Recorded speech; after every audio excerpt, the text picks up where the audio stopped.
Sejam bem-vindos e bem-vindas ao webinar, ao seminário Fé em Tempos de Pandemia. Quero dizer que é um prazer estar aqui, uma honra também participar deste seminário, um seminário muito significativo e que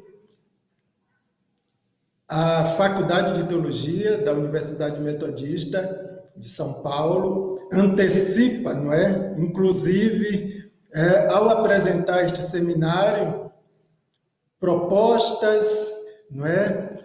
E sugestões, estudos para este tempo que nós estamos vivendo. Então, talvez seja o primeiro seminário apresentado por um curso de teologia nesses moldes, não é? Desta forma e com esse conteúdo. Portanto, é um prazer estar aqui com vocês. Desde já quero agradecer a ideia e a execução, não é, deste seminário pelos organizadores, as organizadoras, por todos que participamos da Faculdade de Teologia. Agradecer também a vocês. Temos visto nestes dias, não é? Manhã e noite, grande participação, até de certa forma surpreendente. Então, parabenizá-las pelos acessos a este ambiente virtual que está sendo oferecido ao seminário e desde já convidá-los e convidá-las a participar, não é? Da palestra que teremos nesta noite com o professor Fernando Ripoli. É uma fala profética, fala que o professor Fernando apresentará de forma bem específica sobre as questões das endemias ou pandemias, né, a partir do profeta Jeremias. Eu fico bem entusiasmado e também, não é? No sentido de esperar uma fala que não esteja exatamente usando toda a Bíblia, não é? E aí é o que o professor Fernando vai apresentar para a gente, não é? A partir especificamente do profeta Jeremias. E isto já nos dá, não é, uma esperança de vermos o que é que este profeta falou para o povo naquela época. Quero, antes de apresentar o professor Fernando, já informar que a palestra dele será dividida em 2 períodos, não é? E, portanto, teremos após a primeira meia hora de apresentação da palestra dele, teremos um pequeno intervalo de 3 a 5 minutos. Depois, ele apresentará a segunda parte da palestra. Teremos novamente um pequeno intervalo de 3 a 5 minutos também. E estaremos abrindo para que todos e todas possam participar com suas observações, perguntas, e aí teremos todo um tempo para diálogo entre todos e todas as participantes. Quero apresentar o professor Fernando. O professor Fernando, ele é bacharel em Teologia pelas Faculdades Este, de São Leopoldo, no Rio Grande do Sul. Ele tem graduação também em História, em Pedagogia, todos pelo Centro Teológico, pelo Centro Universitário Claretiano. Fez mestrado aqui, quer dizer, na Universidade Metodista, em Ciências da Religião. O professor Fernando está concluindo seu doutoramento em Ciências da Religião, também, pesquisando atualmente História e Profecia no Israel Norte, e é professor da Faculdade de Teologia, atuando no curso de teologia oferecido na modalidade à distância, EAD. Portanto, é um prazer, professor Fernando, estarmos com você. Estamos entusiasmadas para ouvi-lo e quero passar para ti a palavra para que você possa apresentar a sua palestra. Ok, professor João, boa noite a todos, amigos, colegas, alunos da Faculdade de Teologia da Universidade Metodista. Muito obrigado, professor, pelas ponderações. E iniciaremos, então, uma palestra segundo a temática Cura para mim e Dia de Desgraça para eles. Os contextos epidêmicos na literatura do profeta Jeremias. Iniciemos, então, fazendo uma breve introdução sobre os rolos da profecia e, principalmente, o que é ser profeta no antigo Israel. Onde podemos encontrar os rolos da profecia? As profecias foram formadas e constituídas em 7 rolos, segundo nos informa ou é descrito Jesus de Siraque no livro Eclesiástico. Nós temos os livros que fazem parte dos profetas. No entanto, no ano 200 antes da Era Comum, época de Jesus Siraque, as profecias já estavam construídas e concluídas. E quais seriam os rolos da profecia dentro desta perspectiva literária que nos apresenta o livro do Eclesiástico? O primeiro rolo está identificado no livro de 1 Josué e Juízes. O segundo rolo está identificado no livro de 1 Samuel e 2 Samuel. O terceiro rolo da profecia está descrito nos livros de 1 Reis e 2 Reis. O quarto rolo da profecia está identificado no livro de Isaías, que é dividido pelo menos em 3 partes. A primeira parte, o Deutero Isaías, que vai do capítulo 1 ao capítulo de número 39.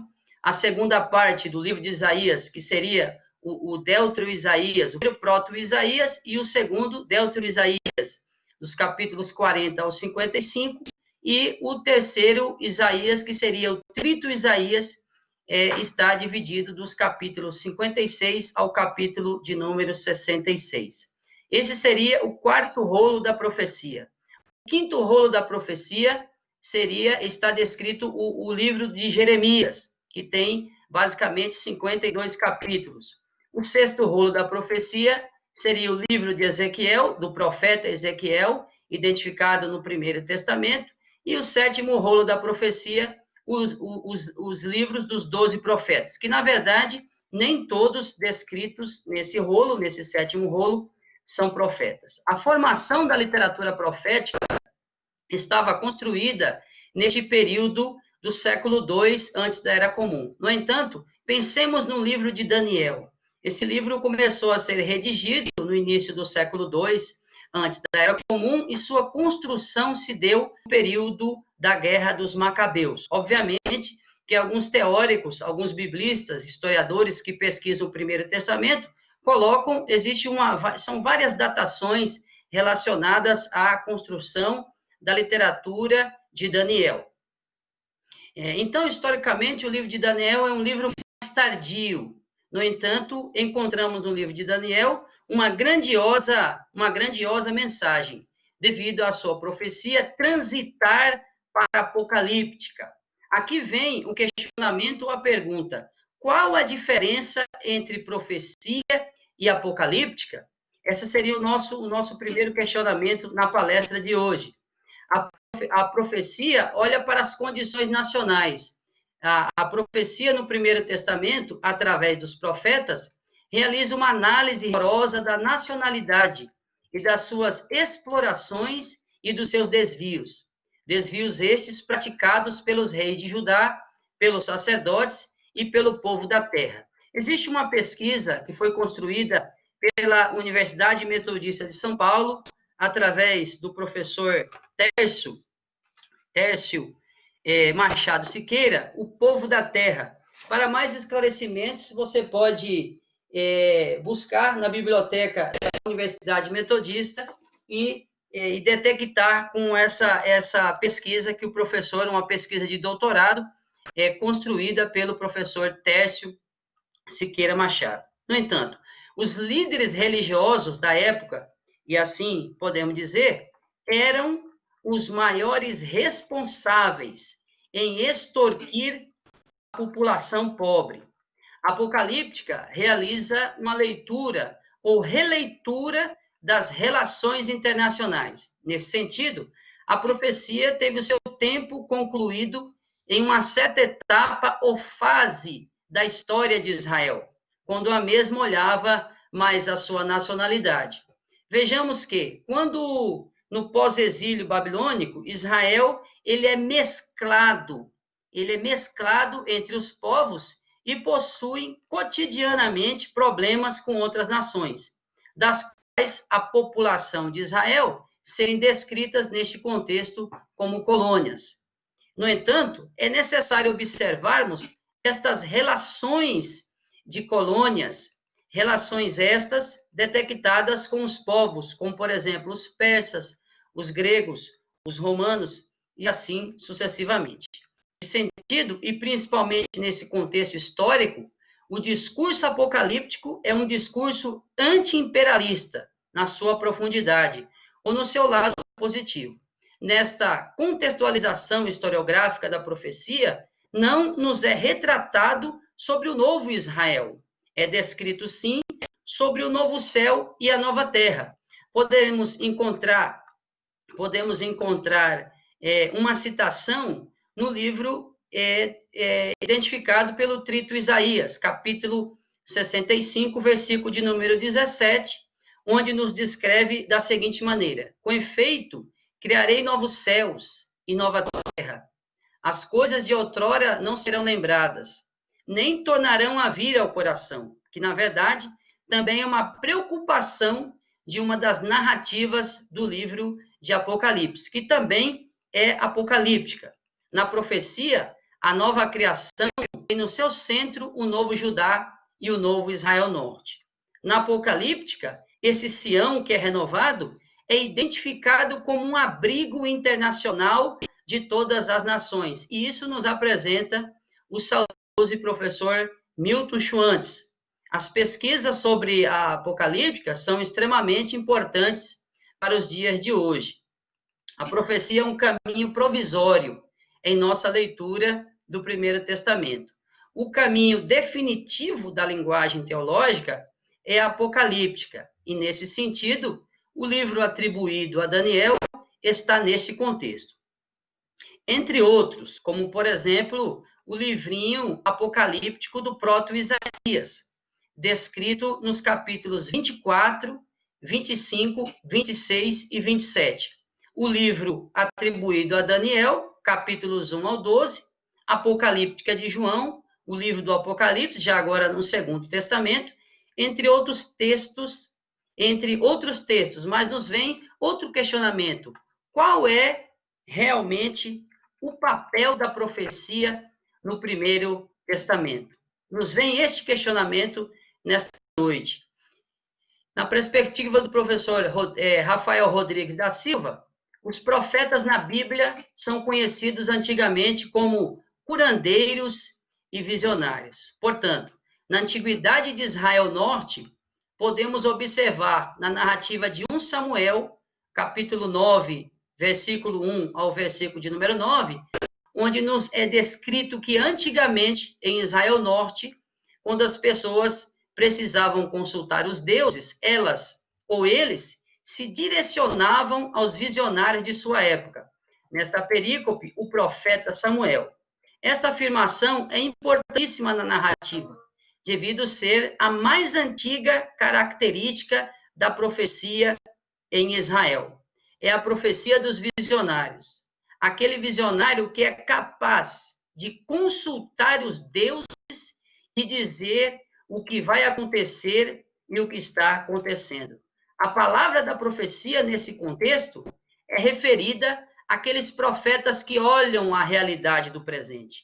Estes profetas estão preocupados em olhar a conjuntura do seu tempo.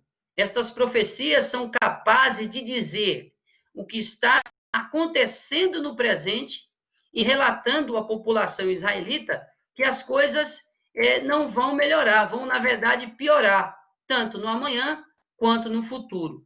E quem são os responsáveis em fazer a vida do povo piorar no antigo Israel? São os líderes, aqueles que estão no poder, os reis, os sacerdotes, o povo da terra, os príncipes e assim sucessivamente. Esses que estão no poder, eles não trabalhavam ao favor do povo. Eles trabalhavam, sim, para extrair o que o povo não tinha, aumentando os impostos, colocando as pessoas para trabalhar quase que gratuitamente, e assim sucessivamente. Podemos, lógico que o abismo, existe um abismo histórico muito grande das profecias do antigo Israel, mas nós podemos contextualizá-las da realidade que encontramos em muitos continentes e principalmente no Brasil. Estes profetas fazem uma análise do seu tempo. Desta forma, estas profecias são análises de situações existentes em Israel Norte e também, principalmente, em Judá. No entanto, aquilo que eles preveem são as consequências daquilo que os profetas estão observando no seu cotidiano. Esse tipo de profecia é muito forte em Israel Norte, como descreve-nos através da literatura ou das camadas literárias do livro de Amós e do livro atribuído de Oséias. Haja vista que Oséias, a maioria dos pesquisadores nos informa que Oséias não escreveu absolutamente nada. São redações e composições que foram redigidas por outras mãos. Agora, estes profetas possuem essa leitura. Por que esses profetas possuem essa leitura que faziam do seu tempo? Devido a estes profetas tramitarem entre os grupos sociais, dos clãs da sociedade israelita, ouvindo e compartilhando da dor dos menos favorecidos. E, principalmente, os profetas andavam entre aqueles religiosos de sua época, que possuíam responsabilidades sacerdotais ou funções sacerdotais. Para mais informações sobre as funções sacerdotais, você pode buscar no livro, pode pesquisar no livro do Robert Wilson, Profecia e Sociedade do Antigo Israel, onde ele vai trabalhar as temáticas de o que é profeta, o que é um visionário, o que é um roê, o visionário, o que é um navi, o que é o profeta, aquele que está preocupado com as questões sociais do chão do povo.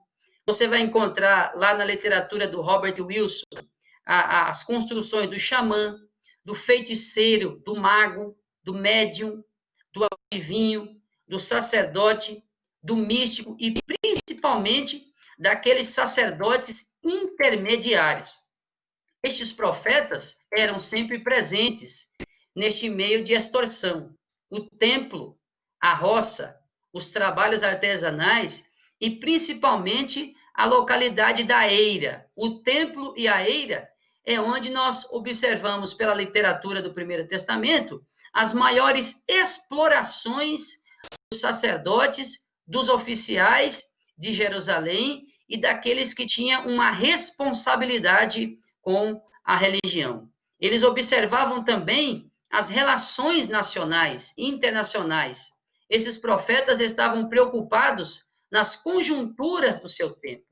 E qual seria o propósito dos profetas andarem entre esses religiosos? Os profetas tinham esta função de ajudar o povo a enxergar e a entender o que estava acontecendo. E principalmente tentando perceber o que estava acontecendo à luz das diretrizes do que Deus lhe pedia, do que Deus falava para que eles pronunciassem as pessoas no antigo Israel. Estes profetas também possuíam outras funções, como, por exemplo, as funções de curandeirismo. Estes profetas têm uma função também de auxiliar o povo a recuperar, por exemplo, a saúde. Na narrativa de 1 Reis, capítulo 17, nós encontramos ali Elias, o profeta Elias, ele restaurando o filho de uma mulher que tinha morrido. Encontramos também na narrativa de 2 Reis, capítulo 4, versículo 1 em diante, o profeta Eliseu restaurando a dignidade social de uma mulher que estava agora necessitada porque o seu marido tinha acabado de falecer e os credores vieram extrair aquilo que ela mais tinha de precioso, que eram os seus filhos, para trabalhar como trabalho escravo e assim pagar a sua dívida. E ali Eliseu entra na narrativa para restaurar a dignidade desta mulher, restaurar o bem-estar desta mulher, recuperar a sua vida. Os profetas são os grandes contribuidores para que o povo israelita recupere a vida em sociedade e tenha uma vida plena, onde as pessoas possam possuir pão na mesa, onde as pessoas tenham pão na mesa, onde as pessoas tenham comida, onde as pessoas tenham roupa, onde as pessoas tenham um trabalho digno para sobreviver em sociedade, em meio aos religiosos que extorquiam as pessoas em Israel. É nestes contextos da profecia que nos deparamos ou nos depararemos com a atuação profética de Jeremias. O profeta Jeremias é o profeta do sofrimento. A temática do sofrimento começou a ser decifrada com os profetas no século VIII antes da Era Comum, como, por exemplo, Amós, Oséias e assim sucessivamente. Mas é na literatura de Jeremias que observaremos um profeta que realmente sofre com aqueles que estão no poder e os religiosos. Em Jeremias, nós encontraremos a virada da fé, como dizia o professor Milton Schwantz, a vitória na derrota. Para Thomas Homer, o nome Jeremias significa que o Senhor eleva. No texto hebraico, Jeremias capítulo, verso de número 1, nós podemos ler o texto da seguinte forma, Ir-miahu. Já o texto da Septuaginta nos traz uma outra construção. O texto da Septuaginta é o texto grego, escrito na Grécia, possivelmente. O nome Jeremias seria lido como Yeremian. Essa é a proposta da narrativa da Septuaginta. Na literatura de Jeremias, encontraremos certos números de lamentos, em que o profeta comunica as suas dores no tocante à sua atuação profética. Estes lamentos, e citando agora o Thomas Homer, estes lamentos ou lamentações, estes lamentos ou lamentações, eles estão próximos do gênero biográfico, que nos apresenta a vida do profeta. No entanto, os acontecimentos contemporâneos da destruição de Jerusalém e da ocupação da Judéia também são descritos na literatura do profeta Jeremias. Nós podemos detectar na literatura de Jeremias pelo menos 3 camadas literárias maiores. Seria o capítulo 1, que é nos apresentado como se fosse um capítulo introdutório à literatura de Jeremias. A primeira camada literária está descrita dos capítulos 2 ao capítulo de número 25. A segunda camada literária do livro de Jeremias está identificada pelos capítulos 26 e ao capítulo 45. E a terceira camada literária está inserida dos capítulos 46 ao capítulo de número 51. E o capítulo 52 seria como se fosse as considerações finais da profecia, a conclusão da profecia. E aí vem-nos uma célebre pergunta: quais as diferenças entre o texto hebraico e o texto grego de Jeremias? O que nós podemos detectar na diferenciação do texto grego e do texto hebraico? Na perspectiva do professor Milton Schwantz, o texto hebraico massorético de Jeremias foi redigido em Jerusalém. Já o texto grego foi redigido na Pérsia, na Grécia, mas temos pelo menos 3 teóricos que nos descrevem os pormenores destes 2 textos. Para Ezequias Soares, o texto grego é 1/6 menor que o texto hebraico, massorético, redigido possivelmente quase o seu todo em Jerusalém. Na perspectiva do professor Schwantz, o texto grego da Septuaginta é 1/7 menor que o texto hebraico. Agora, na alusão do professor Thomas Homer, o texto grego da Septuaginta é 1/8 menor que o texto hebraico massorético. Então, nós temos aqui 3 teóricos que nos apresentam em suas fundamentações aquilo que está faltando no texto grego de Jeremias. Obviamente que houve um consenso, aproximadamente nos anos 2000, para que os biblistas, os exegetas, utilizassem o texto hebraico. Mas essas informações são importantes. O Ezequias Soares nos apresenta aqui o texto grego é 1/6 menor que o texto hebraico. O Schwantz nos fala 1/7, nos apresenta 1/7 menor.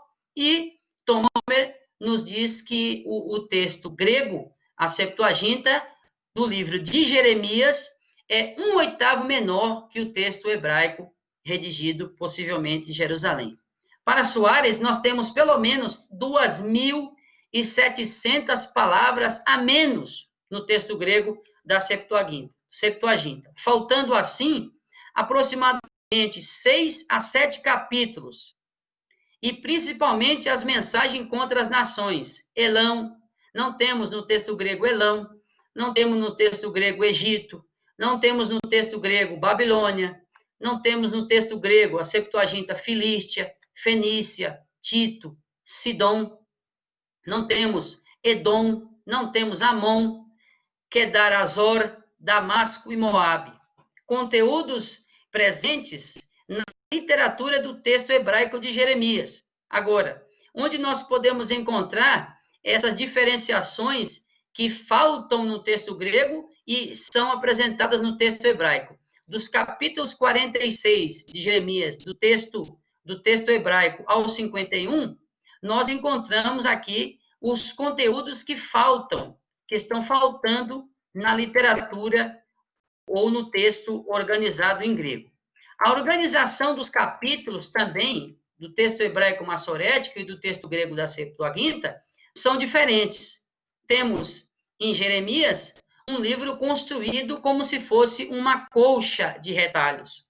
As narrativas são redigidas em vários momentos históricos de Israel, como, por exemplo, em 605, antes da Era Comum, está situado o momento que o rolo foi queimado, no capítulo 36, descrito no livro da literatura de Jeremias. No entanto, o capítulo 24 retrata uma situação posterior à realidade de 597, antes da Era Comum. Os capítulos 21, do verso 1 ao verso 10, faz alusão ao segundo cerco de Jerusalém, em 587, antes da Era Comum. Faltam, no livro de Jeremias, os epítetos divinos. E você pode me dizer, professor, onde eu posso encontrar um conteúdo plausível sobre os epítetos divinos? Professor, quero apresentar aqui para vocês o livro do professor Edson de Faria Francisco, onde ele rediz sobre o tetragrama, os teônimos e a nómina sacra, os nomes de Deus na Bíblia. Você pode encontrar nesse texto, publicado em 2018 pela editora Capenck, conteúdos referentes aos epítetos divinos na Bíblia, no Primeiro Testamento. Agora, existem várias divergências em relação à construção sequencial dos conteúdos e das organizações dos capítulos. E aí vem aquela célebre pergunta: há diferença do texto hebraico do período de Jeremias para o que possuímos hoje em português? Sim, existe sim. Temos o texto hebraico da época de Jeremias, é diferente nos textos que possuímos hoje. E isso é detectado pelos fragmentos encontrados nas cavernas de Qumran. Então, nas cavernas de Qumran, foram detectados vários fragmentos do livro de Jeremias.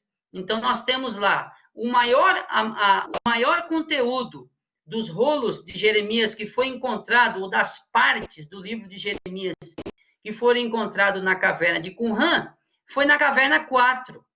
E aí vem a pergunta. Você pode me perguntar, professor, onde eu posso aprofundar na temática dos rolos encontrados por Qumran? Nos rolos encontrados em Qumran, rolos esses relacionados à literatura de Jeremias. Você pode buscar no livro Septuaginta, do professor Ezequias Soares, publicado pela editora Ragnus. Você pode encontrar também informações sobre os rolos que foram encontrados do livro de Jeremias e tantos outros rolos detectados do Primeiro Testamento nos livros do professor Emanuel Tove.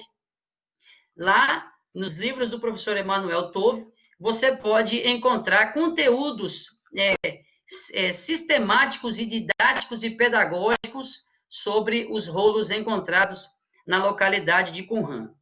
Estes rolos encontrados em Qumran são próximos do texto massorético atual. Enquanto o texto encontrado na caverna 4 de Qumran, o texto encontrado, o texto B, porque existem vários números. Então, você tem, na caverna 4, foi encontrado o rolo 1, eles colocam um A. O rolo 2, eles colocam um B. O rolo 3, eles colocam um C. E assim sucessivamente. Isso de cada profeta. Hipoteticamente, está conexo ao modelo e o texto de Jeremias existente na Septuaginta. Então, o que o professor Thomas Homer nos identifica nesse relato? Ele diz o seguinte, que esses textos encontrados em Qumran são próximos do texto hebraico massorético atual, composto no período da Idade Média, século VI, depois de Cristo, depois da Era Comum, até o século X aproximadamente. Enquanto o texto encontrado na caverna 4 de Qumran, hipoteticamente, pode estar conexo ao modelo e texto hebraico de Jeremias existente no texto grego. Isso é uma hipótese levantada pelo professor Thomas Homer. Agora, segundo Emanuel Tove, o texto hebraico encontrado em Qumran, na caverna 4, texto de Jeremias, que está na origem, esse texto está na origem do texto massorético, que deve ser entendido como uma base para construir a Septuaginta. Enfim, a história da composição do livro de Jeremias é complexa. Na verdade, não sabemos qual realmente é o texto de Jeremias. Agora, a célebre pergunta, qual é o capítulo no livro de Jeremias que nós não temos variações? Esta pergunta nós estaremos respondendo na segunda fase ou no segundo período da nossa palestra, se assim o Senhor nos permitir. Até logo e muito obrigado por esse primeiro momento. Professor João Batista, por favor. Olá, queremos agradecer por essa primeira parte da palestra do professor Fernando. Quero lembrar também para as nossas ouvintes e os nossos ouvintes que o professor Fernando Ripoli, ele é autor de um comentário sobre o profeta Jeremias. Na apresentação não falei, mas lembrei-me agora, ele está mostrando o livro aí, né? O livro é Profecia e Crítica, não é? no profeta Jeremias. Depois ele poderá nos informar sobre a editora, a disponibilidade do livro também. Vocês podem preparar suas perguntas já sobre este primeiro momento da palestra do professor. Nós teremos agora entre 3 e 5 minutos para tomarmos uma água, um cafezinho e depois nós retornaremos para ouvir a segunda parte da palestra do professor Fernando Ripoli, que podemos adiantar, estamos ouvindo com muito interesse, porque tem muitas coisas importantíssimas e novas que ele está transmitindo para nós. Tá bom? Então, até já.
Vamos retornar.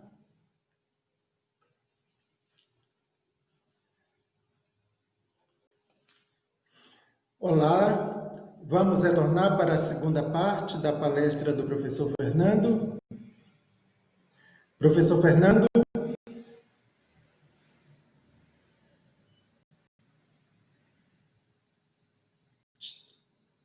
Está aí? Podemos retomar? Não estou ouvindo. Podemos sim. Podemos sim. Tá bom. Então, vamos para a segunda parte da palestra do professor Fernando. Por favor. Olá, pessoal. Boa noite. Voltamos agora ao segundo período da nossa palestra e ficamos no intervalo com um questionamento. Qual capítulo inserido no livro do profeta Jeremias que não há variações? Segundo o professor Milton Schwantz, o capítulo 1 de Jeremias não há variações com o texto grego. No entanto, alguns pesquisadores, por exemplo, Hans Walter Wolff, nos descreve algumas variações no texto grego no final da perícope do capítulo 1, que vai do verso de número 14 ao verso de número 19, isso no capítulo de número 1. Em Jeremias, nós podemos encontrar silêncios nas narrativas bíblicas. Jeremias é oriundo da localidade de Anatote. Anatote era uma cidade, um vilarejo, que ficava situada a 7 quilômetros de Jerusalém. Alguns geógrafos e pesquisadores vão nos informar que era 6 quilômetros. Então, varia o pessoal da pesquisa do Primeiro Testamento, os especialistas, variam entre 6 quilômetros a 7 quilômetros. E era uma pequena aldeia ao norte de Jerusalém. Quem era a família de Jeremias? A família de Jeremias eram constituídas por sacerdotes.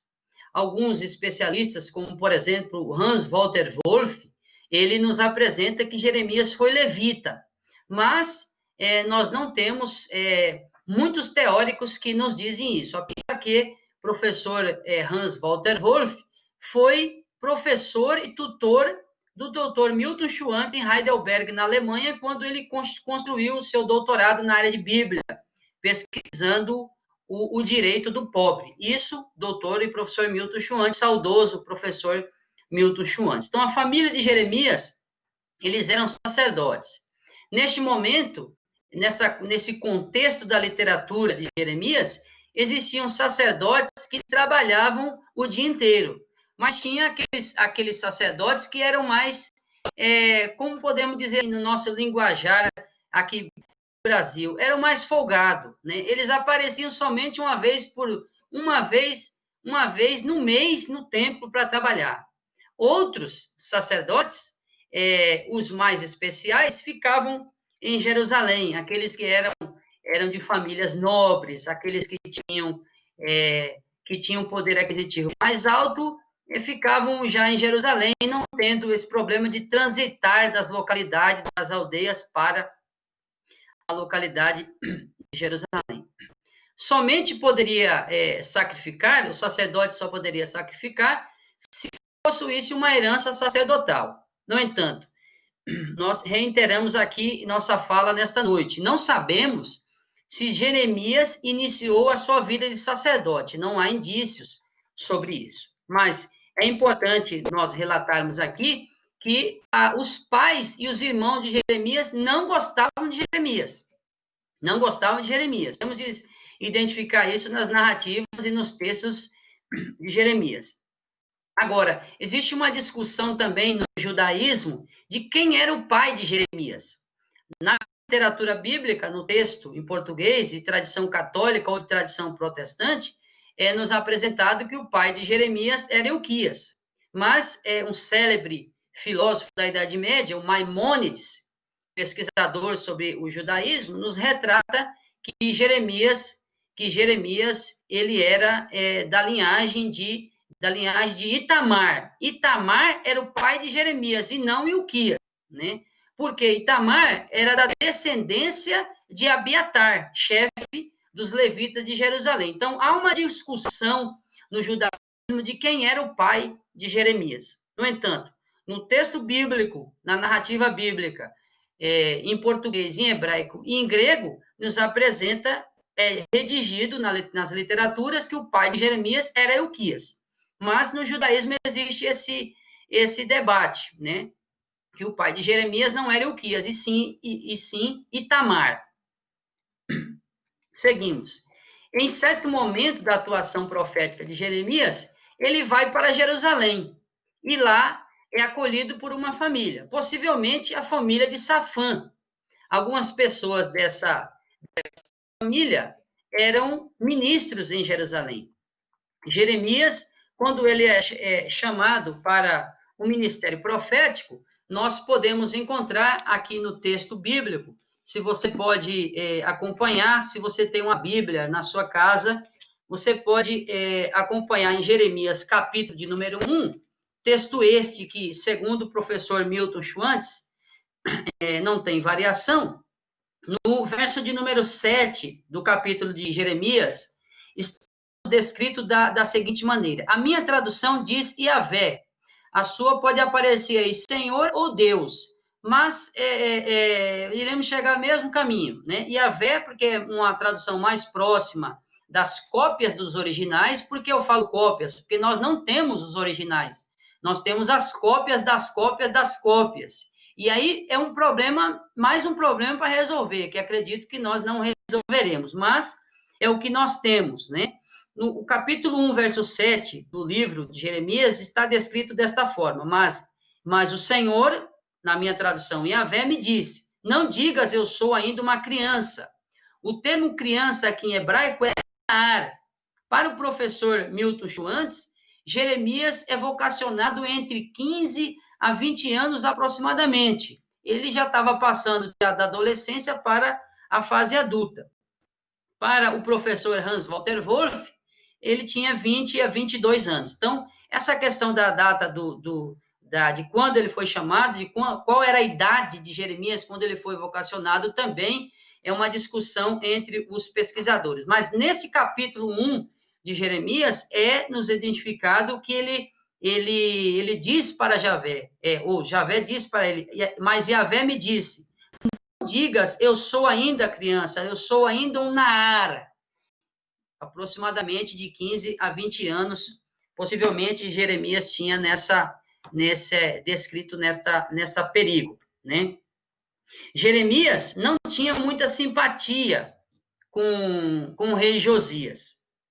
Jeremias socializava duras críticas sociais em Jeremias. Pode encontrar duras críticas sociais na literatura de Jeremias, no capítulo 22, no verso 13 ao verso 19, que é a minha pesquisa do mestrado. Você pode encontrar a pesquisa na biblioteca online da Universidade Metodista ou comprar o livro pela editora Capenck online, né?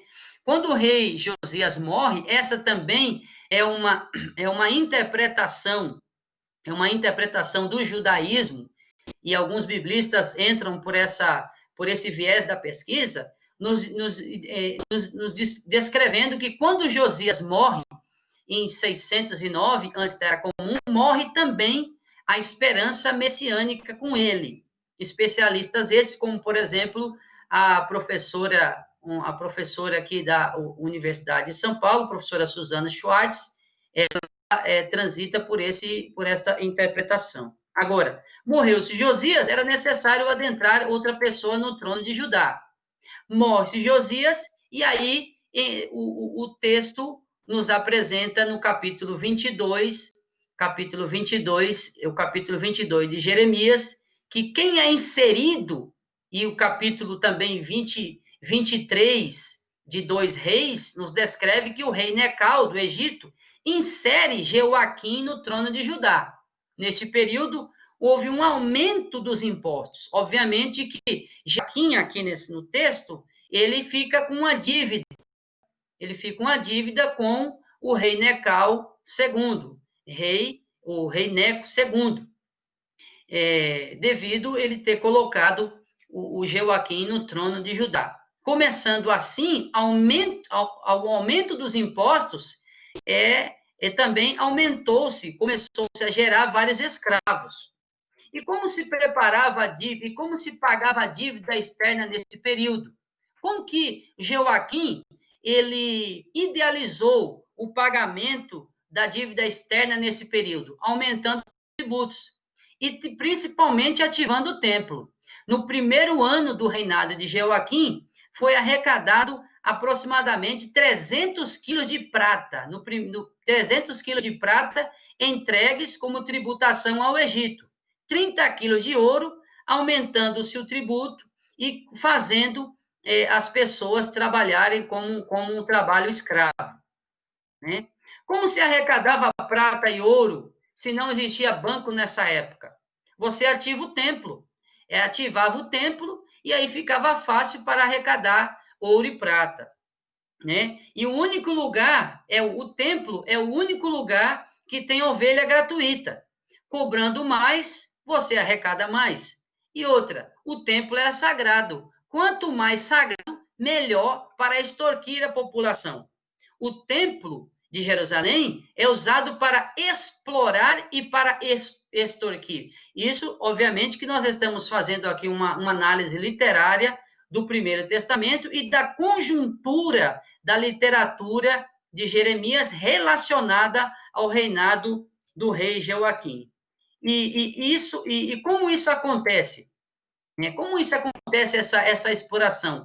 Você perde um ente querido, ou pai, ou mãe, ou irmão, ou tio, e agora está impuro. Então, o que você precisa fazer? Você precisa ficar limpo, você precisa ficar puro. e novamente, e é necessário que você pague para ficar puro. E para você pagar, você precisa ir no templo. É necessário levar 2 bezerros no templo, onde o sacerdote iria sacrificar esses bezerros, essas ovelhas, esses animais, para que a pessoa tornasse-se limpa. Mas, e o pobre? Onde fica o pobre? O pobre que já não tem dinheiro, não tem dinheiro não, mas não tem condições financeiras para nem, muitas das vezes, sobreviver. Existia um giro econômico no Templo de Jerusalém. A pessoa pobre, a pessoa levava um saco de farinha, podendo assim levar para sua casa 1 quilo para sua sobrevivência. E o resto da farinha colocava-se no altar. Podemos fazer uma análise do contexto que nós vivemos hoje, onde muitos, infelizmente, obviamente que nós utilizamos aqui entre aspas, né, que tem muitas pessoas sérias na religião, mas muitos, infelizmente, eles entram para usar do nome de Deus, do nome de Cristo, para extorquir as pessoas. Deixava-se no altar. O templo precisava estar ativo. Desculpe-me. O templo precisava estar ativo para extorquir. Era então o único jeito de roubar o povo. E o que Jeremias disse sobre o templo? No capítulo 7, que ele seria destruído. Jesus também, no Segundo Testamento, obviamente que é uma leitura que faço aqui, uma leitura mais pastoral do que literária, ele nos apresenta que o templo também teria que ser destruído. Agora, o apóstolo Paulo, na teologia paulina, já nos fundamenta que nós somos o templo do Espírito Santo, nos trazendo em esperança para servir e adorar ao Senhor aonde nós estivermos. Obviamente, nós que somos de tradição cristã, tanto católica quanto protestante, ecumênica ou assim sucessivamente. Após a profecia do templo, o que acontece com Jeremias? Jeremias é levado ao tronco. E podemos encontrar isso em Jeremias capítulo 20. Agora, se nós formos ler o texto de Jeremias, se nós lermos o texto de Jeremias capítulo 20, Jeremias também, ele não calava a boca também. Ele acaba de sair do tronco e diz para Fassur, tu e tua família morrerás. Então, Jeremias, ele também não perdia a oportunidade para entregar as suas profecias, obviamente, direcionadas por Javé. Neste período do qual ele foi preso, estava sendo celebrada uma festa e Jeremias foi livre. Existia também um povo em Moroshet Gat, na literatura de Miqueias, capítulo 3, verso de número 7, que nos apresenta que também o templo também tinha que ser destruído. Miqueias, capítulo 7, capítulo 3, verso de número 7, me desculpem, está redigido da seguinte forma: por isso, por culpa vossa, Sião será arrasada como um campo. Jerusalém se tornará lugar de ruínas, e a montanha do templo, cerro de brenhas. Então, esse povo também de Moroshet Gat estava profetizando, estava identificando os roubos que existiam no templo, as explorações que existiam no templo de Jerusalém. Jeremias é perseguido pelo rei Jeoaquim por 11 anos consecutivos. Foi para a cadeia, foi para o tronco, foi para a fossa da cidade. Jeremias foi lançado na fossa da cidade, segundo nos informa o professor Milton Schwantz no seu livro História de Israel. Isso é encontrado em Jeremias capítulo de número 38, onde, segundo nos informa o professor Milton, Deus levanta, o Yod-Heh Vav-Heh levanta um nego da África para resgatar Jeremias daquela situação. Mas não desistiu Jeremias da sua vocação profética. Desculpe-me. Independente da situação que Jeremias estava, ele não desistia da sua vocação profética. Ainda no templo, existia a violação da balança. Eles misturavam prata com chumbo. Podemos encontrar isso na perícope do proto-Isaías, capítulo 1, verso de número 21. Texto este também publicado pelo professor Milton Schwantz, pela editora Oikos. Você pode encontrar esses conteúdos, desculpe, nesse livro do professor Milton Schwantz, Da Vocação à Provocação, Estudos Exegéticos em Isaías, capítulo 1, versículo de número 12. Existia a exploração da balança no templo, provavelmente um direito do governo, obviamente que eles escreviam o que eles queriam. É importante ressaltarmos que, e chamarmos a atenção para lermos o livro do professor Milton Schwantz, Da Vocação à Provocação. É um texto muito interessante.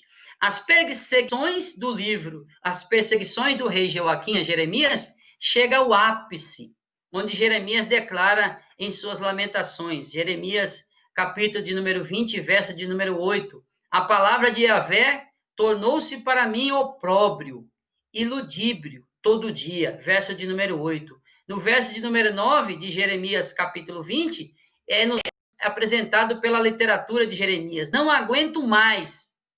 No verso 10, eu ouvi a calúnia de muitos.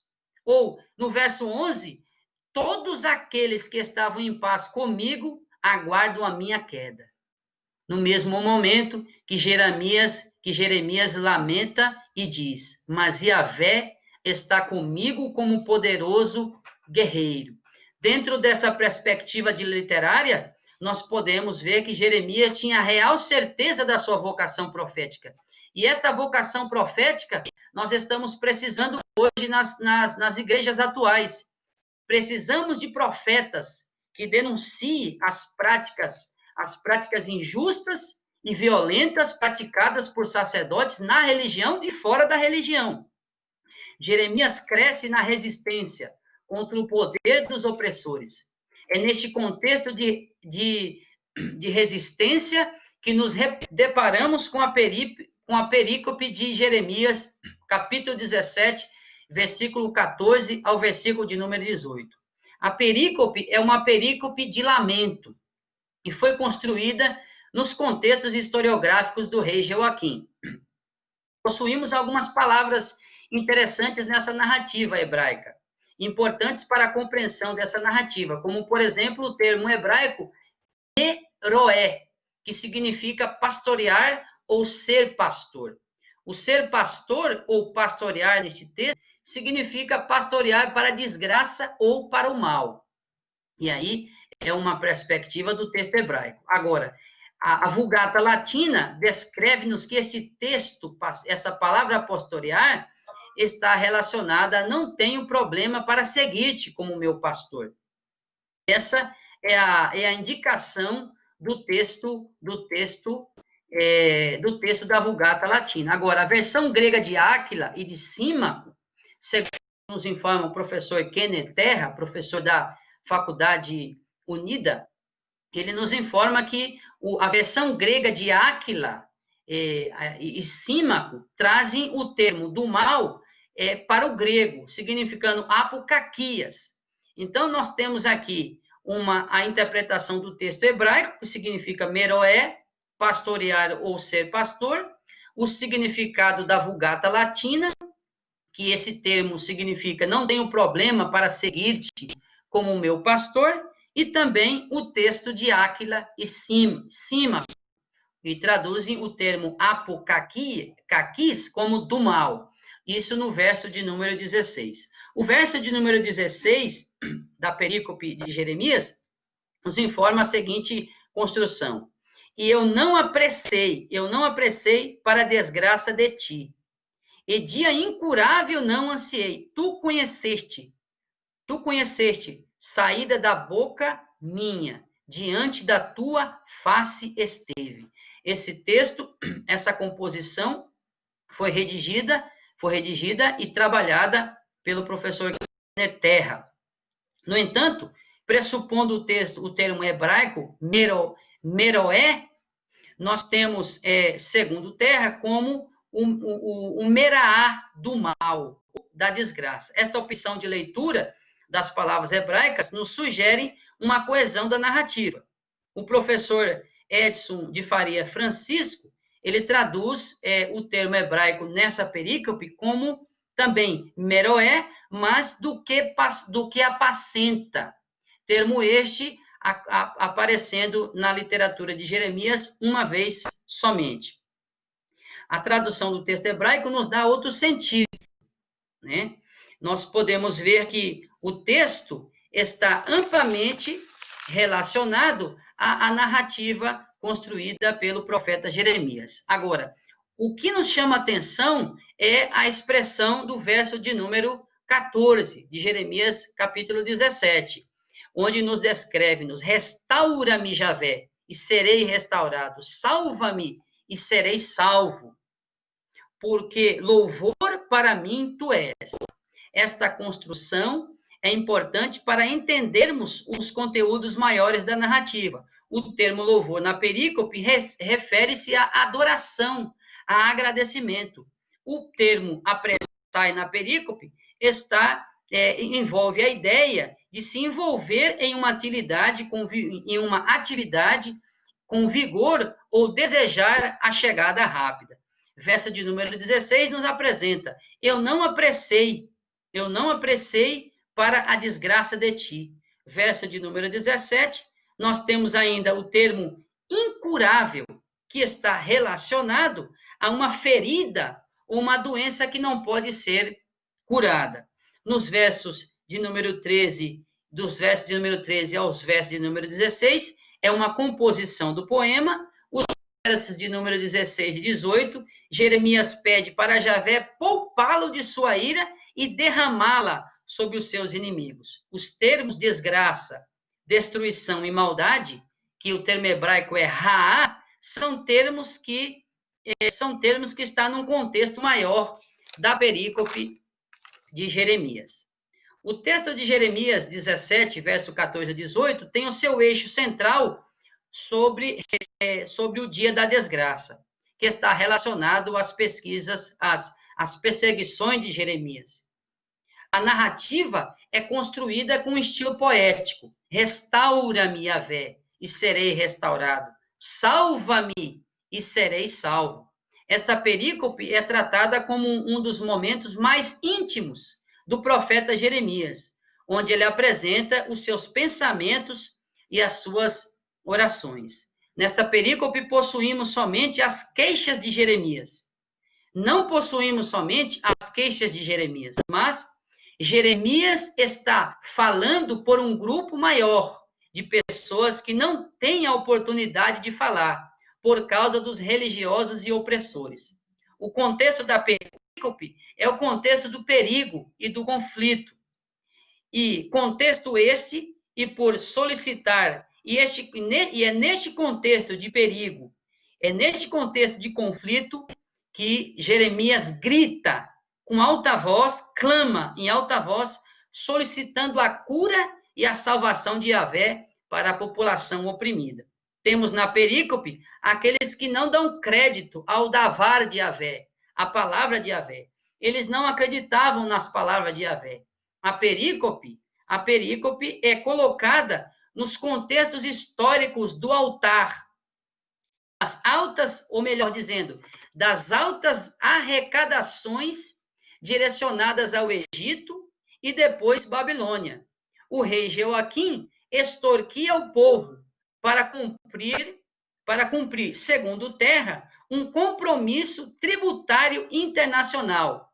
E basta analisarmos o texto de Jeremias, capítulo de número 23, para que nós entremos em contato com esses contextos oriundos na literatura de Jeremias. Agora, historicamente, quais os desejos do profeta descritos na narrativa? Jeremias deseja a restauração e a cura, algo que nós, como cristãos, desejamos hoje, em meio a essa grande epidemia que assola o mundo inteiro, o Covid-21, né? Agora, o nosso desejo como cristão é que todos sejam curados. Agora, o contexto epidêmico da literatura de Jeremias está relacionado às práticas abusivas dos reis, dos sacerdotes, dos sacerdotes, dos príncipes, do povo da terra e daqueles que tinham algum cargo administrativo, algum rico, aquele que tinha boi, aquele que tinha terras, e oprimia a população pobre. Os contextos, o povo precisava de que a sua dignidade fosse restaurada. E Jeremias, o capítulo 17 de Jeremias, verso 14 ao verso 18, nos apresenta esta realidade. O povo precisava que a sua dignidade ou as suas dignidades fossem restauradas, mediante o roubo da esperança.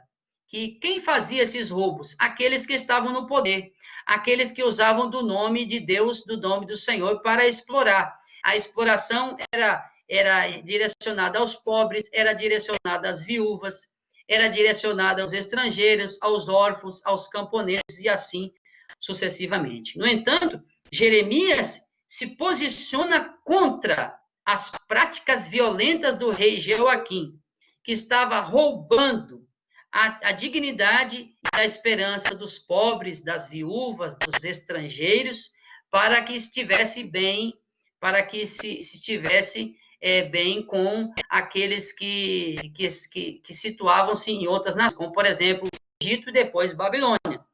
O verbo ra'á, na perícope, o verbo hebraico ra'á, restaurar ou curar, que nós colocamos aqui como o termo restaurar na perícope, possui um contexto social no livro, não somente direcionado a Jeremias, mas também direcionado principalmente à realidade do povo de Israel.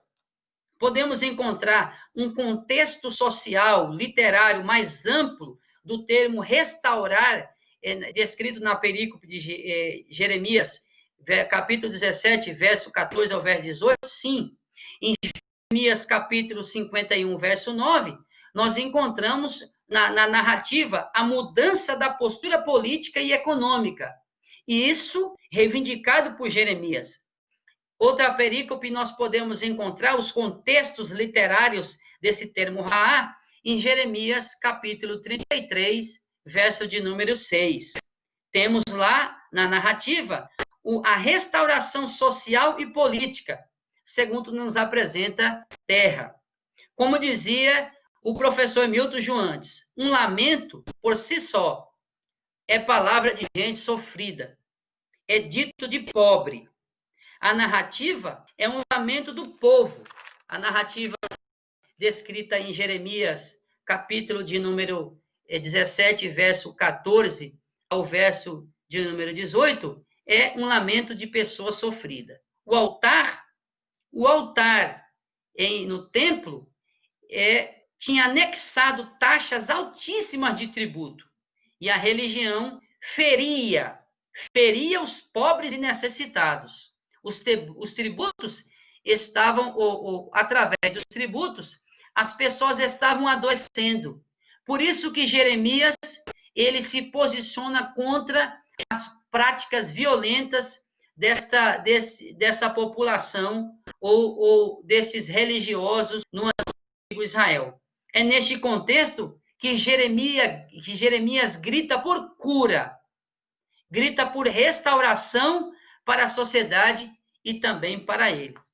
Encontramos descrito na narrativa de Jeremias, capítulo 17, verso de número 14, o profeta gritando em alta voz: restaura-me, Javé, cura-me, Javé, e serei restaurado. Salva-me e serei salvo, porque o louvor para mim tu és. Eis, eles os que dizem para mim, onde? Palavra de Javé? Vem agora, e eu não apressei para a desgraça de ti. E dia incurável não ansiei. Tu conhecestes saída da boca minha, ou da minha boca, diante da tua face. Neste contexto da profecia de Jeremias, nós ainda nos deparamos com o verso de número 18. Envergonhados meus perseguidores, e não envergonhado eu, atemorizados eles, e não atemorizado eu. Venho sobre eles E venha sobre eles dia de desgraça. Dupla destruição, dupla destruição. O desejo de Jeremias é que a destruição caia não sobre o povo, mas sim sobre aqueles que estão extorquindo o povo. É neste contexto literário que nós encontramos Jeremias defendendo o povo pobre, defendendo o povo necessitado, defendendo aquele que estava precisando do socorro de um profeta. E é nesse contexto social, literário, histórico e econômico que nós nos deparamos com Jeremias gritando em alta voz, reivindicando os direitos das pessoas menos favorecidas, dos pobres, das viúvas, dos estrangeiros. Coisa esta que, nos contextos atuais, nós vemos acontecer literalmente.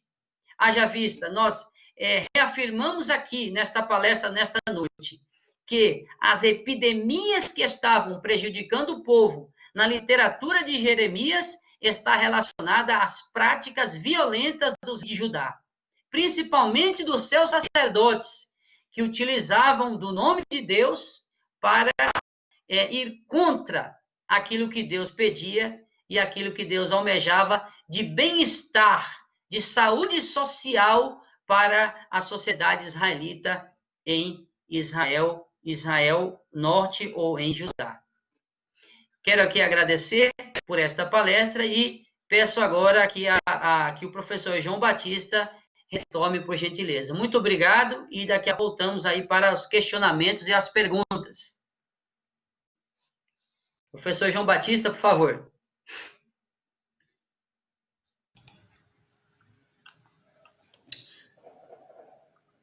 Queremos agradecer ao professor Fernando Ripoli por sua palestra.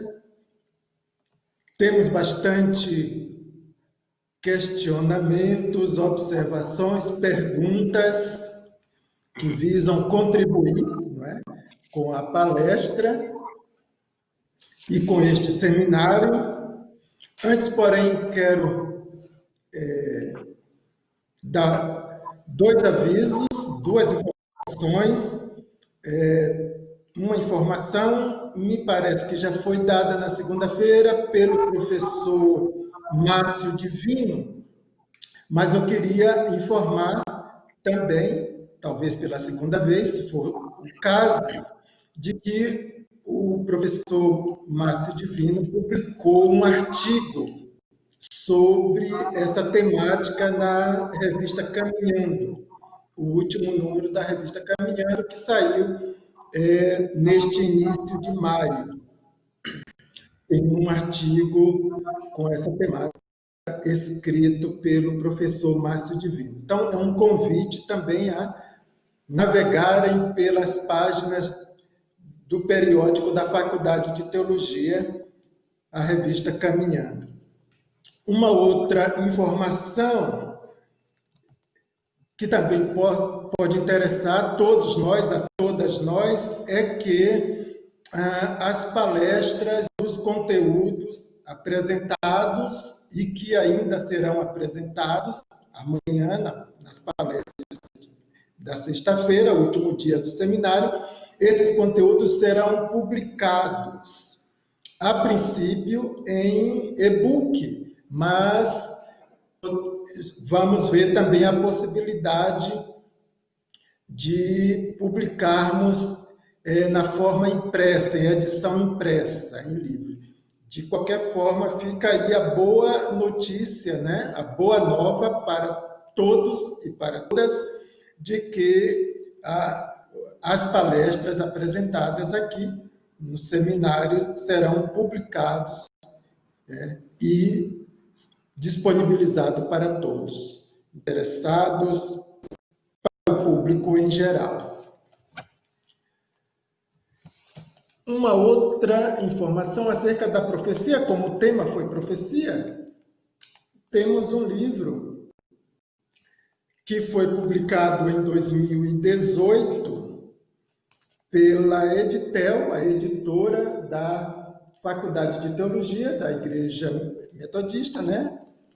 Faculdade de Teologia da UMESP, Profecia nas Origens e Suas Recepções. Este livro está em catálogo, não é? E disponível para aquisição. A organizadora foi a professora Daniele Luci, organizou este livro, que tem também abordagens sobre a profecia.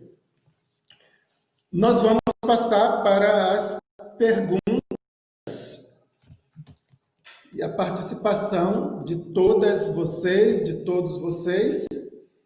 Temos aqui bastante perguntas. Eu gostaria apenas de sugerir para o nosso palestrante, o professor Fernando, que, como nós temos uma quantidade razoável de perguntas, que as respostas fossem assim objetivas, no sentido de ir ao ponto, porque nós temos ainda pouco mais de meia hora e temos bastante perguntas.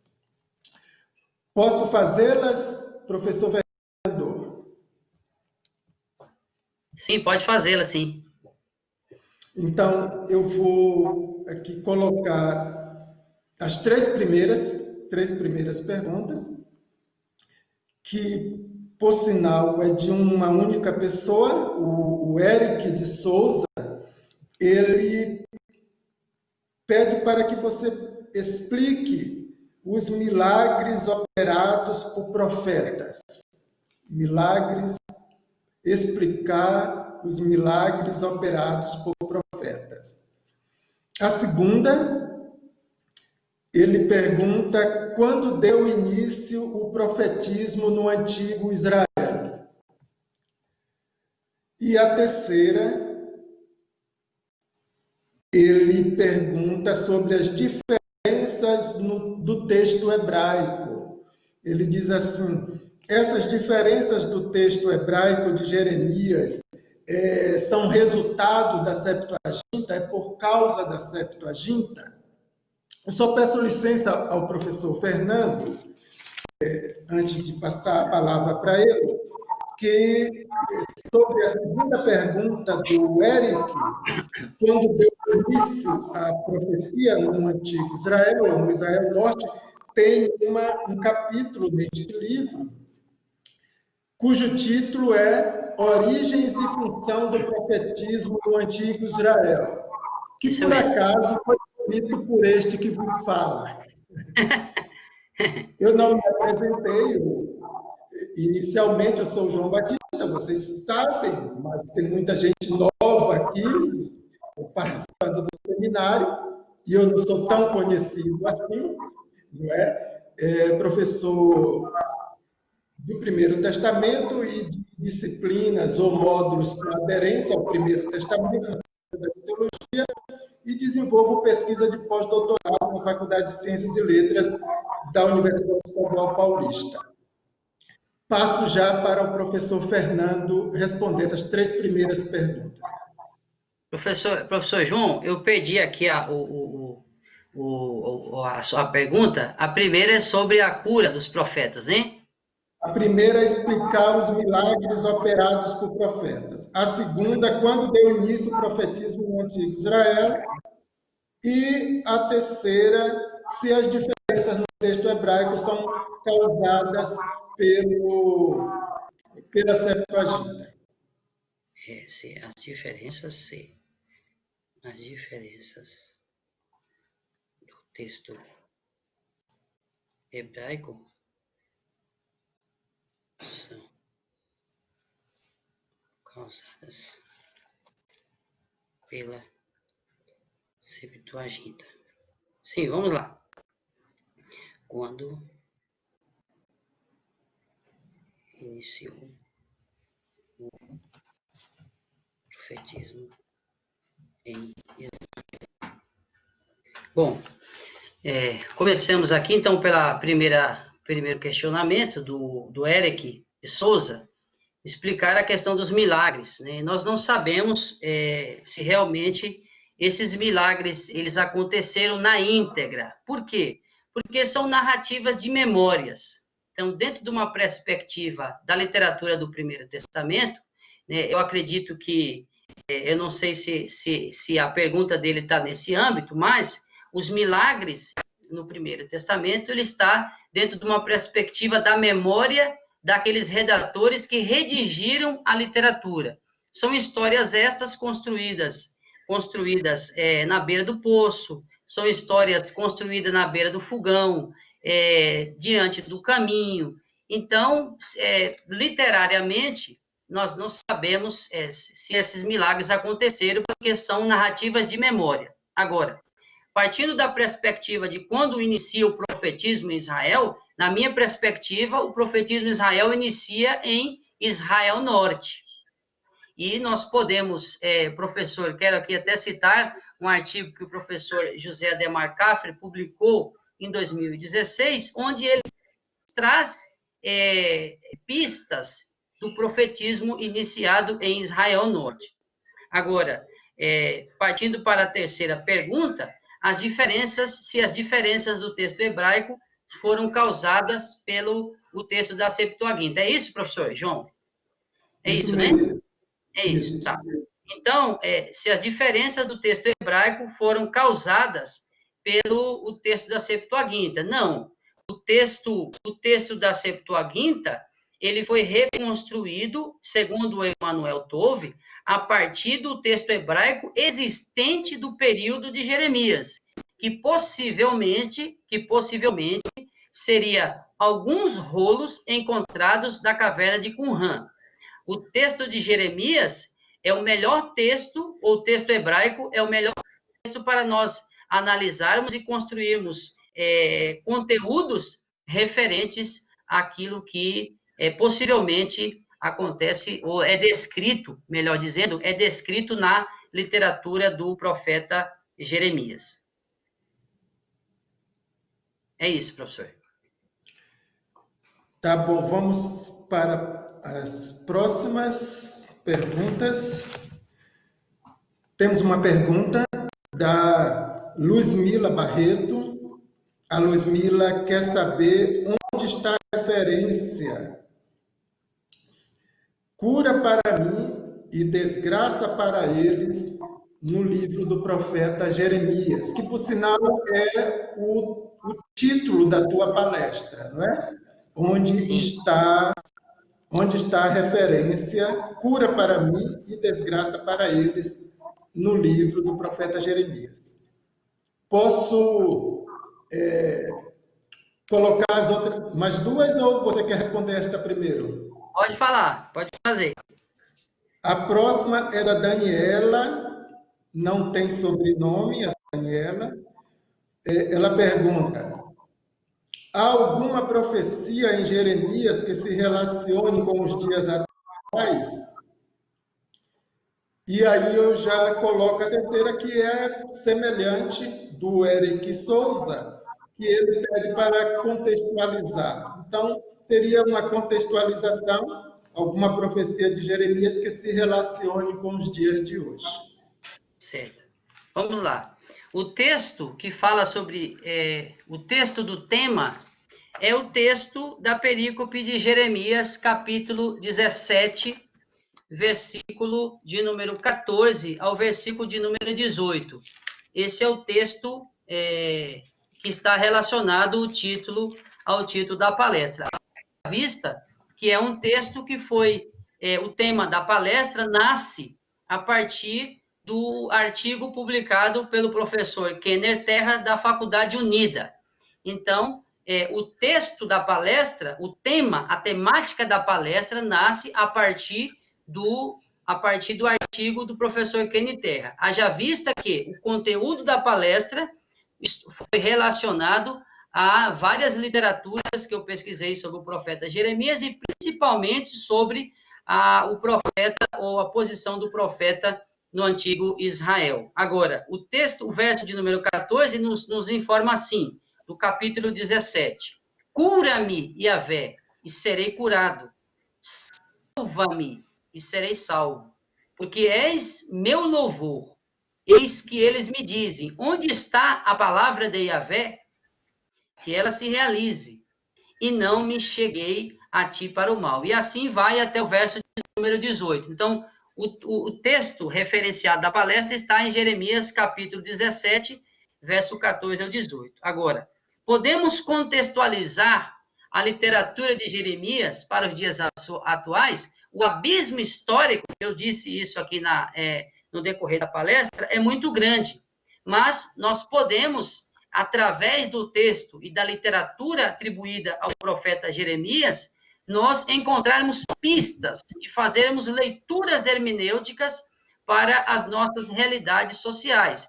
Realidades estas, como, por exemplo, a questão da extorsão daqueles que são menos favorecidos através da religião. A religião, hoje, é o maior suporte para extorquir as pessoas. Haja vista que não é somente o único instrumento que nós temos, ou que aqueles que gostam de extorquir têm para explorar as pessoas menos favorecidas. Não, mas a religião sempre foi e sempre será o maior veículo para a extorsão daqueles que são menos favorecidos e também que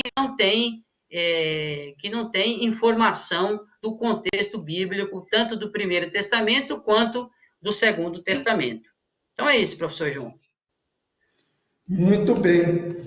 Boa explicação, inclusive citando o texto, né, que foi solicitado aqui, numa das perguntas. Professor Fernando, quero mencionar que tem bastante pessoas lhe congratulando, né, lhe parabenizando por sua palestra. Tem bastante aqui. Acho que você poderá vê-las, aí as pessoas, e quem te parabeniza por sua palestra. Passarei às próximas 3 perguntas. Posso? Ok, pode passar. Pergunta de Adane Lopes. Pergunta: que epidemias encontramos na época de Jeremias e como o povo as enfrentou? Que epidemias encontramos na época de Jeremias e como o povo as enfrentou? A segunda, do Raimundo Cardoso. O Raimundo solicita, acho que é uma pergunta também, motivo contra os religiosos. Ele pergunta: o motivo contra os religiosos era só por causa da extorsão praticada contra o povo? Esse só, então, né? Isso já seria um bastante. Já seria uma afirmação. Mas está aí a pergunta do Raimundo Cardoso. O motivo contra o povo, desculpa, o motivo contra o povo? O motivo contra os religiosos era só por causa da extorsão praticada contra o povo? Acho que isso já seria suficiente, né? Mas tem mais, né? É verdade. E a terceira, do Eric Souza, também, do Eric Souza, mais uma dele, ele pergunta se a moeda do templo era usada na cidade. Eu quero complementar a pergunta, não é? Perguntando se naquela época, no século VII, que é a época de existência de Jeremias, se o templo possuía, cunhava moedas, naquela época, no século VII. Se o templo cunhava moedas. O templo cunhava. Peraí. Cunhava moedas. Tá ok, vamos lá. Posso já, professor? Por favor. Vamos lá. Que epidemias podemos encontrar em Jeremias e como as pessoas a enfrentaram, né?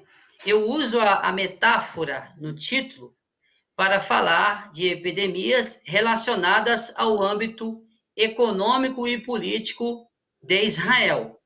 E os profetas são os maiores protagonistas, os maiores responsáveis em fiscalizar. Era como se fosse o vereador. O papel do vereador, lógico, obviamente, dentro desse abismo histórico que nós temos lá do mundo antigo até os dias atuais, o papel do vereador é hoje fiscalizar as relações, as finanças do prefeito, fiscalizar a saúde pública, coisa esta que a maioria não faz. Mas o profeta Jeremias, ele estava sempre fiscalizando as práticas destes reis. Obviamente que nós podemos, através da literatura de Jeremias, nos depararmos com, na sua literalidade, as práticas desses reis. Então, eu uso a metáfora epidemias na literatura de Jeremias, para falar não de uma epidemia física. Haja vista que as práticas violentas desses reis, desses sacerdotes, desses religiosos, daqueles que tinham posses de terra, também faziam adoecer as pessoas fisicamente. E ali é onde entra o papel do profeta como curandeiro, como se fosse um xamã da época, reivindicando saúde e devolvendo a dignidade para estas pessoas. Obviamente que nós, como pesquisadores, nós temos que sempre ter a pulga atrás da orelha, né? Bom, peraí, mas nós não precisamos saber se isso aconteceu, mas o que o texto está querendo nos transmitir? O texto, é necessário nós analisarmos o texto hebraico, mas por trás do texto, para que nós venhamos, através da metáfora, tentarmos entender as conjunturas sociais, políticas e econômicas. Agora, é importante nós relatarmos que os maiores responsáveis em fazer o povo empobrecer ou ficar mais pobre ainda são os religiosos, né? Agora, o motivo contra a segunda pergunta seria o motivo contra os religiosos ou só é por causa da extorsão? Espera aí, o motivo contra os religiosos seria ou é só por causa da extorsão? Não, né? Não é só por isso, porque Jeoaquim mataram em nome da religião, né? Se não fizesse aquilo que ele direcionava para a população de Judá, ele matava por causa da dívida externa que ele tinha com Necal II, e assim sucessivamente. Agora, a terceira pergunta, se o templo cunhava moedas, a moeda do templo era a ovelha, eram os animais. Essa era a moeda do templo. Agora, arqueologicamente, nós falando arqueologicamente, eu não saberia responder aqui se existiu moeda cunhada nesse período. Acredito que não, porque a moeda ela é do período grego. Mas, e aí eu até passo aqui a pergunta para o professor João, se ele puder, se ele souber responder ou esclarecer. Na perspectiva literária, a moeda do templo era a ovelha, era o bezerro, era até mesmo o pombo, e assim sucessivamente. Agora, arqueologicamente, eu não saberia responder se nesse período existia moeda em Jerusalém. Acredito que não. Portanto, se eu não me engano, agora eu não sei se é moeda, mas a arqueologia nos apresenta selos que foram encontrados do período de Ezequias, mas acredito que não seja a moeda, né? A moeda do templo, literariamente, eram os animais. E aí, professor João, fique à vontade também para falar, porque você é especialista no Primeiro Testamento, então você fique à vontade aí para responder ou até mesmo questionar, sem problema. É possível que as moedas comecem a aparecer naquela região do Vale do Jordão, entre o povo antigo israelita, a partir do período persa. Acho antes não temos notícia. A partir do período persa começa a aparecer moedas mesmo. Mas o Kessef, né, o que se chama aí de prata, seria, que hoje se traduz como moeda, pode ser os metais comuns, né, minérios comuns e gêneros alimentícios, animais, etc.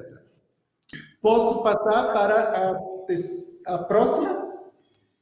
Pode sim, só um minutinho que eu vou pegar o papel aqui que acabou. Mas pode, só um minutinho.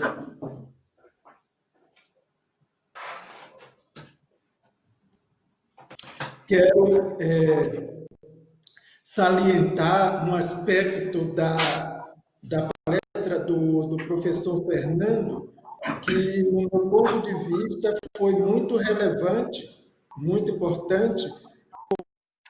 Ele começa a sua palestra informando a nós, ouvintes, não é? Algo que é pouco salientado, inclusive por pessoas que são apresentadas como especialistas, não é? No sentido, na medida em que ele mostrou as visões do livro do profeta Jeremias, não é? Porque o livro do profeta Jeremias não é um livro único, é um livro compósito, é uma composição. Inclusive, tem narrativas deuteronomísticas, tem narrativas sacerdotais, inclusive pós-sacerdotais.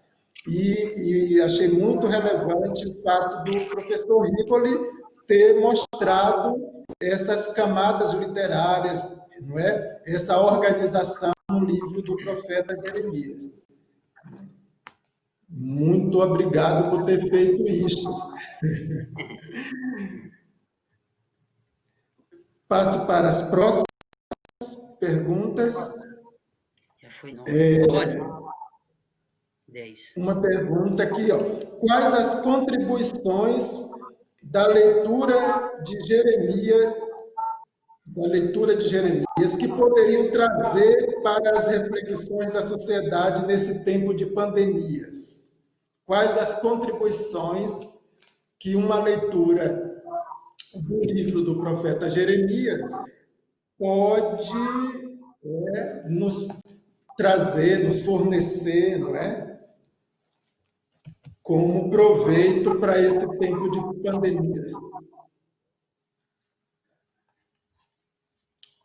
Uma pergunta do Aparecido Batista.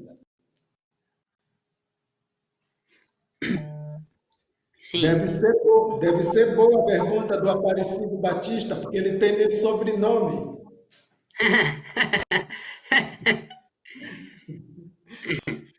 Ele diz aqui, ó, Jeremias capítulo 30, versículo 7, que fala sobre Jeremias 30, versículo 7, que fala sobre tempo de angústia para Jacó.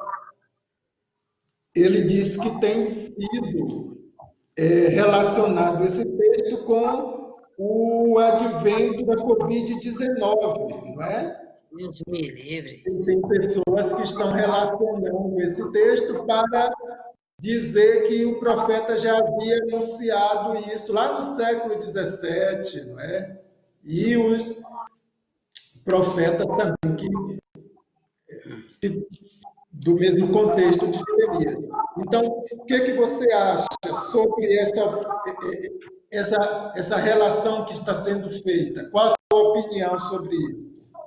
Tá. É só essas duas, professor? Só. Tá ok. Então vamos lá. Quais as contribuições para a leitura de Jeremias poderia trazer dentro de uma perspectiva hermenêutica atual, né? O cenário, obviamente que o cenário da antiguidade ele é diferente do cenário que nós temos hoje. Haja vista que as preocupações, muitas pessoas na atualidade pensam que essas profecias são profecias apocalípticas. Tirando aqui o texto o pequeno Apocalipse do proto-Isaías, capítulo 24, 25, 26, 27, a literatura de Daniel, existe uma tese de doutorado para aqueles que querem ler sobre Daniel, que Daniel também não era profeta, né? É uma redação encontrada, um texto encontrado no Segundo Testamento, mas Daniel não encontramos em lugar nenhum que Daniel era profeta, ele era um visionário.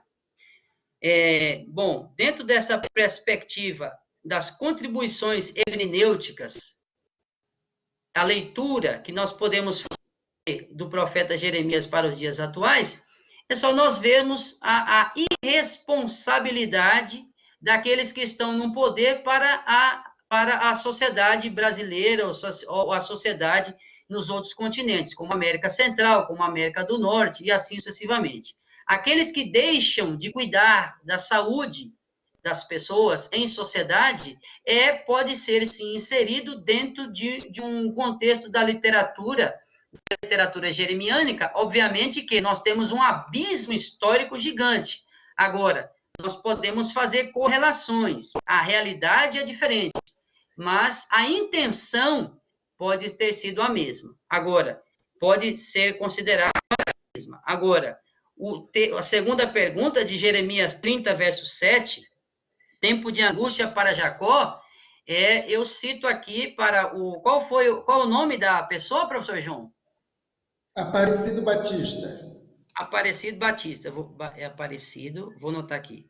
Aparecido Batista. Aparecido Batista, muito obrigado pela sua pergunta externada a nós aqui nesta noite.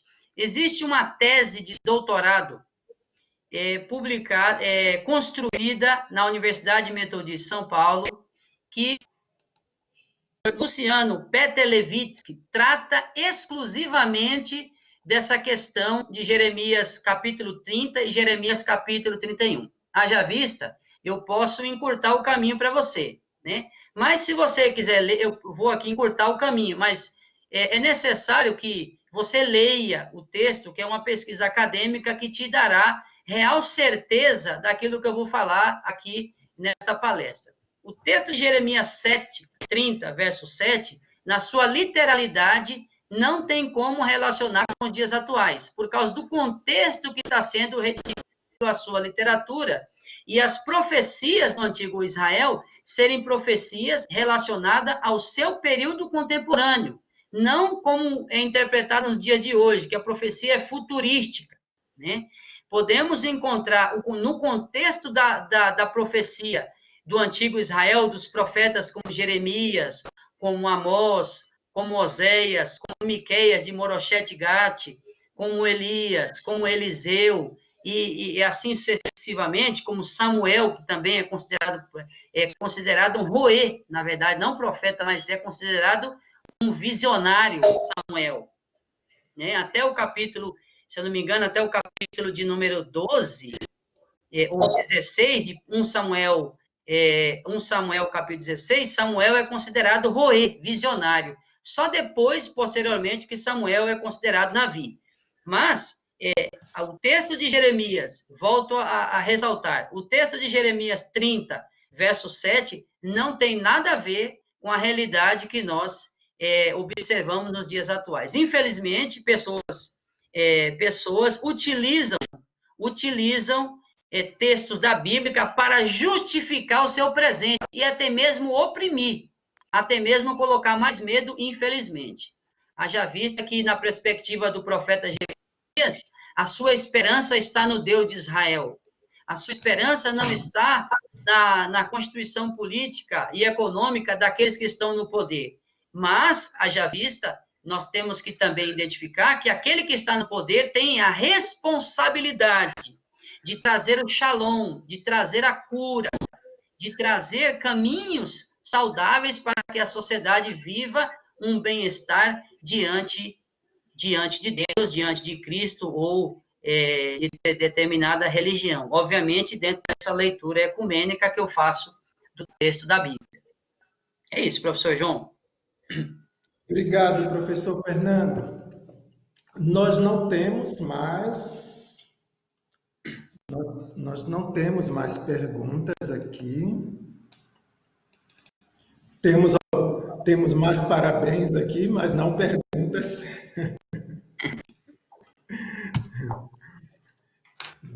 Então, nós vamos encerrar nossa noite de palestra, de apresentação do seminário, né? Queria saber do professor Fernando se ele tem mais alguma observação a fazer, senão nós vamos encerrar. Alguma palavra? Eu quero aqui só agradecer, primeiramente, a oportunidade que a universidade tem nos dado também para nos externar nossas pesquisas acadêmicas e também a todos aqueles ouvintes, internautas que se conectaram para ouvir a palestra ministrada por mim nessa noite. Meu muito obrigado. Quero agradecer a todos vocês, a todas vocês que têm prestigiado o seminário Fé em Tempos de Pandemia. Agradecer pessoas que estão, inclusive, em outros países, em lugares mais distantes. Vejo aqui pessoas de Porto Velho, na região amazônica. Muito obrigado. Nós continuaremos com o seminário ainda amanhã, pela manhã. A palestra será proferida, ministrada pelo professor Levi da Costa Bastos. O tema, isso não é o fim, esperança em tempo de pandemia. E à noite teremos palestra com o professor Paulo Garcia, com o título Saúde e Vida, Reflexões Neotestamentárias em Tempo de Pandemia. Estão desde já convidados e convidadas para as palestras que serão apresentadas amanhã, pela manhã e à noite. Mais uma vez, obrigado pela presença de vocês, pelo prestígio. Falem para colegas, convide colegas para amanhã e partilharemos todos e todas juntos. Nossa oração nesta noite, neste momento de despedida, que vamos descansar, é para que o Senhor, Deus da vida, venha nos proteger a todos e a todas, nos ajudar neste momento de isolamento social, que já duram mais de 2 meses. Queremos também pedir a graça de Deus e a sua proteção sobre as pessoas que estão desenvolvendo trabalhos que não podem ser interrompidos, como o pessoal de limpezas públicas, pessoal de hospitais, clínicas, pessoas, serviço de alimentação, e que nós, todos e todas, possamos, como irmãos e irmãs, sermos gratos a Deus pelo seu cuidado e rogar que assim Ele continue. Oramos em nome do Senhor. Amém. Hoje nos encontraremos amanhã. Abraço, professor. Abraço a todos. Obrigado. Abraço.